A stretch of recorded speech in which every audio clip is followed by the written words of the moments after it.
All yards have some maintenance, but ColoradoScape, we've eliminated a lot of the maintenance.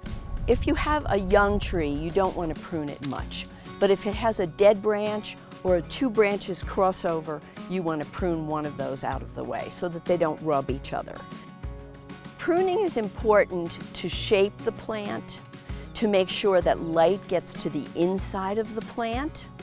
And if you prune in the spring, you're encouraging growth. If you prune in the summer, you're limiting growth. Deadheading is removing the spent blossoms on plants that flower. If you remove those spent blossoms, then you encourage the blooms to keep going right up until frost.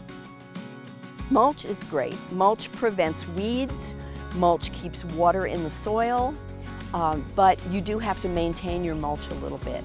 After your heavy snows are gone, you want to rake up your mulch, kind of fluff it up a little bit so that it does discourage the weeds and so that it looks better. You need to add to mulch, especially if there's landscape cloth that's showing. And if your mulch blows a little bit over the winter with the winds, then you need to refresh that mulch by putting down some new mulch. There's some plants that are a little bit less hardy that I'll kind of mound the mulch up around them to protect the roots over the winter.